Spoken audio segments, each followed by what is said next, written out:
সহকর্মী মাসুমা আক্তার। মাসুমা, জানাবেন ঠান্ডাজনিত রোগে আক্রান্ত কতজন ভর্তি আছেন হাসপাতালে, চিকিৎসকরা কি পরামর্শ দিচ্ছেন?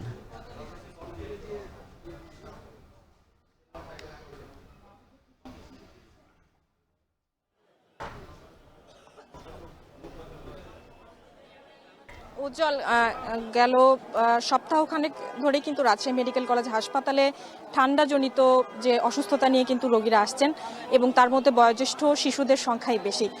গত 3 দিনের যদি সংখ্যাটি বলি, যে গত 3 দিনেই কিন্তু এই সর্দি কাশি এবং ডায়রিয়া জনিত অসুস্থতা নিয়েই রাজশাহী মেডিকেল কলেজ হাসপাতাল ওয়ার্ডগুলোতে ভর্তি হয়েছেন এখন পর্যন্ত 195 জন রোগী, এবং তাদের বেশিরভাগই কিন্তু ঠান্ডা, সর্দি, কাশি, ডায়রিয়া নিয়ে কিন্তু হাসপাতালে আসছেন। এবং একটু জানিয়ে রাখি যে এখানকার যারা চিকিৎসক রয়েছেন তারা বলছেন যে এখন পর্যন্ত এই সংখ্যাটি কিন্তু গত মাসের তুলনায় বেড়েছে, যেহেতু এখন আবহাওয়াজনিত পরিবর্তন বা সেই কারণেই কিন্তু আসলে যে কিছুটা শীত এবং কিছুটা গরমের যে সংমিশ্রণেই আসলে শিশু এবং বয়োজ্যেষ্ঠ যারা রয়েছেন তারা কিন্তু আসলে খুব দ্রুতই আসলে অসুস্থ হয়ে পড়ছেন।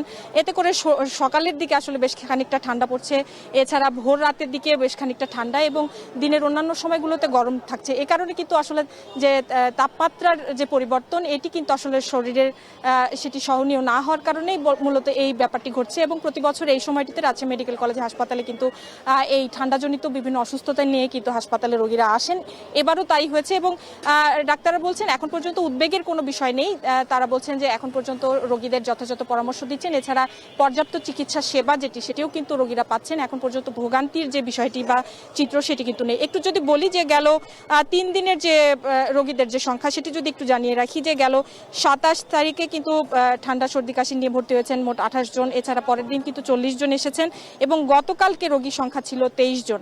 এছাড়া ডায়রিয়া নিয়ে এসেছেন 29 জন, সেটি 27 তারিখে, এবং পরের দিন কিন্তু 36 জন, এবং তারপরে অর্থাৎ গতকালকে ছিল সে সংখ্যাটি 39 জন। অর্থাৎ দেখা যাচ্ছে প্রতিদিনই কিন্তু সংখ্যা, আক্রান্ত যে রোগীর সংখ্যা সেটি বাড়ছে। তবে ডাক্তাররা বলছেন এখন বাচ্চাদের যারা অভিভাবক রয়েছেন তাদেরকেও তারা পরামর্শ দিচ্ছেন যাতে করে শীতের যে গরম কাপড় সেটিও যেন পর্যাপ্তভাবে পরা হয়। এছাড়া যারা ডায়রিয়া জনিত সমস্যায় ভুগছেন তাদেরকে পর্যাপ্ত চিকিৎসা সেবা নিতে বা প্রাথমিক যে পরামর্শ সেটি হাসপাতালে এসে নিতে।